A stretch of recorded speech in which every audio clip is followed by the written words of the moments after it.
je m'appelle Nelly, j'ai 25 ans, j'habite à Los Angeles et je suis chrétienne. Et aujourd'hui, je vais vous parler d'un sujet. Comment être une Christian girlies. Comment être une chrétienne en fait. Une chrétienne soft era. Je vais tout vous dire en fait, tout ce que j'ai appris. Comment être une femme qui représente Christ sur cette terre. Cette terre où il y a tellement de choses qui se passent. Comment on arrive à se démarquer. J'ai 6 clés pour vous pour être une chrétienne girlies soft era, d'accord. Et pour ça, on va s'inspirer du Proverbe 31. Proverbe 31, les filles, on sait toutes. C'est là où on nous parle de cette femme vertueuse, cette femme remplie de sagesse, cette femme vraiment qu'on essaie toutes d'être en fait. La femme chrétienne par excellence, c'est le Proverbe 31, donc je vous conseille vraiment de le lire. Pour commencer, j'ai une première clé pour vous. Être une femme de foi. Comment être une femme de foi? Moi, personnellement, comment j'ai appris à être une femme de foi? C'est vraiment par la prière, déjà. La prière, c'est ce qui m'a aidé le plus. J'ai énormément parlé avec Dieu. Je suis allée à l'église. L'église, tellement important. Tu vas à l'église, c'est là où tu commences à être en fait en communauté. Donc, tu vois comment les femmes, elles se comportent. Tu entends la parole de Dieu. Donc, c'est de là où ta foi, elle commence à se construire. Donc, aller à l'église. Aller dans des Bible studies. C'est quoi des Bible studies? C'est des groupes de prière. Donc ça aussi, ça rejoint l'église. Hein. Tu sais, t'as des petits groupes de prière et vous parlez de Dieu. Vous en apprenez sur la Bible. Enfin, vraiment, c'est trop cool. Moi, je sais que je suis allée ici à Los Angeles et ça m'a fait grave du bien de parler à des femmes en fait qui étaient en Christ et on apprend tout ensemble la Bible et on s'élève. Franchement, les Bible Studies, c'est vraiment bien. Rencontrer des gens, donc avoir des amis chrétiennes. Croyez-moi que depuis que je traîne avec un cercle chrétien, j'ai pas que des amis chrétiens bien sûr, mais avoir des amis chrétiennes m'a beaucoup aidé à me développer. Parce que c'est vrai qu'avant, j'avais des amis de tout type, mais pas forcément des chrétiennes. Je crois que dans mon groupe, j'étais la seule.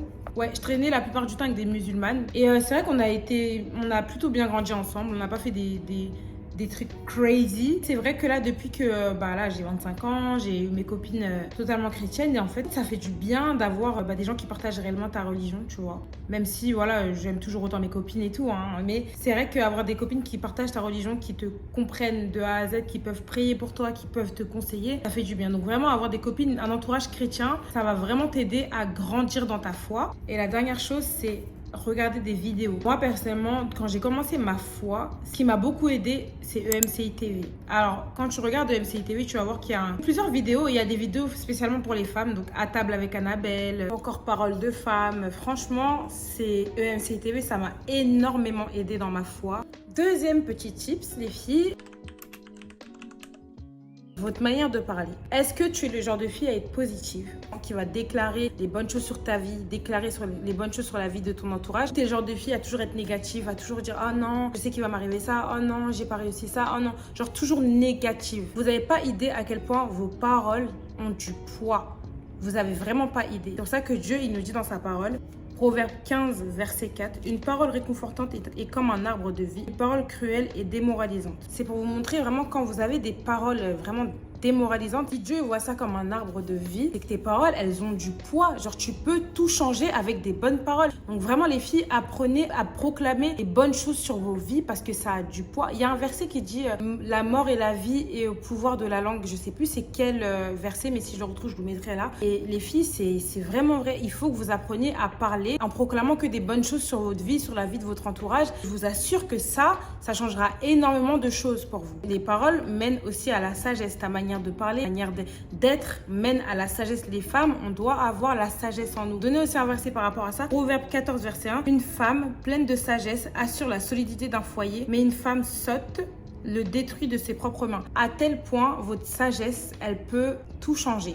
Clairement, votre sagesse, elle peut tout changer. Les filles, même celles qui veulent se mettre en couple, là, parce que là, je parle en tant que célibataire, mais les femmes qui veulent être en couple, qui veulent se marier, tout ça, il faut que vous ayez la sagesse. Il faut qu'on sente en vous une aura où on peut se confier sans que vous critiquiez, qu'on soit sûr que, voilà, on sait que cette fille, elle a la sagesse, on sait qu'il y a la paix en elle. Tu peux lui parler sans que, voilà, elle t'agresse ou quoi. Genre, les filles, c'est trop important d'avoir la sagesse. Et pour avoir cette sagesse, bien sûr, il faut la demander à Dieu, parce que ça ne viendra pas comme ça. On est être humain, il ne faut pas l'oublier. On est des êtres humains, on a des émotions. Donc, priez beaucoup pour ça et Dieu vous inculquera la sagesse. Troisième clé qui rejoint un peu la sagesse, la gentillesse. Les femmes en Christ on est censé être gentil. On n'est pas censé être celles qui vont agresser les gens. On n'est pas censé être celles qui vont vouloir faire du mal aux gens. Attention, on n'est pas parfaite. Il y en a encore qui sont encore dans des chemins avec Dieu où elles sont en train de changer leur comportement, ce qui est totalement normal, il n'y a pas de problème. Je vous blâmerai pas sur ça, on est tous passés par là, mais on est censé être gentil. Et gentil ne veut pas dire naïve. Gentil veut juste dire que tu représentes le Christ en fait, parce que le Christ n'avait pas besoin d'être méchant. Le Christ, c'est juste l'amour, la paix, c'est ce qui nous inculque, être l'amour, la paix en personne. C'était Christ. Alors nous, on doit le représenter sur cette terre. Donc les femmes, on doit être gentil avec les gens. Tu peux vraiment soit une oreille quand les gens vont pas bien et le discernement, parce que c'est pas avec tout le monde que voilà, tu peux faire ça. Malheureusement, il y a des gens que Dieu ne veut pas forcément qu'on côtoie, donc il faut toujours avoir le discernement. Des gens qui veulent rentrer dans ta vie. Voilà, fais attention, mais tout en faisant attention, reste gentil. Tu sais qu'en étant gentil, il y a beaucoup de portes qui vont s'ouvrir. Beaucoup nous disent oui, on est dans un monde où on doit être méchant, on est dans un monde de requins, des bâtons dans les roues pour réussir. Mais non, en fait, quand tu es chrétien, tu n'as pas besoin de faire tout ça. Dieu il va t'ouvrir les portes qui seront pour toi. Donc vraiment,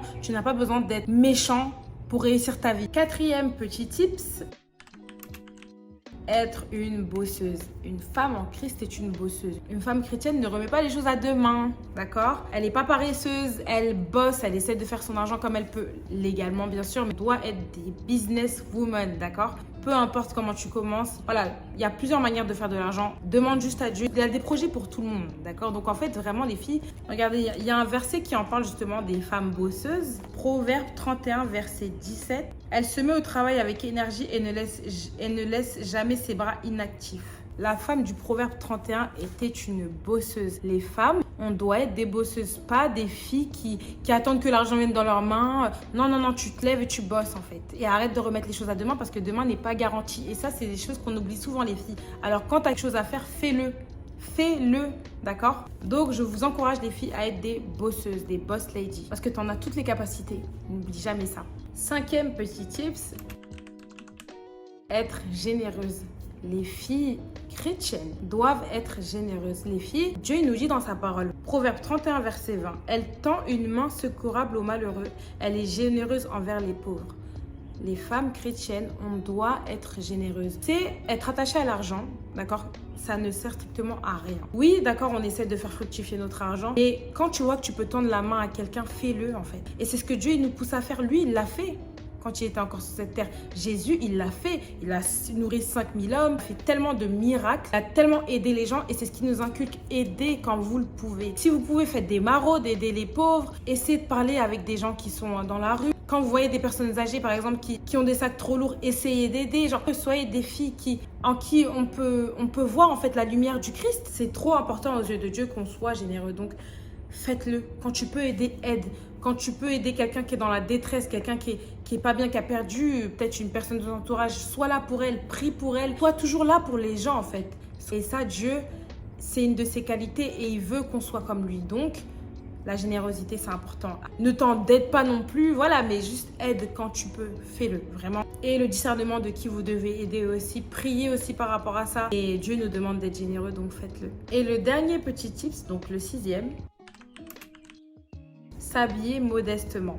Alors déjà, je vais vous donner la définition de s'habiller modestement. Porter des vêtements qui n'éveillent aucune pensée ni action qui encourage la sensualité.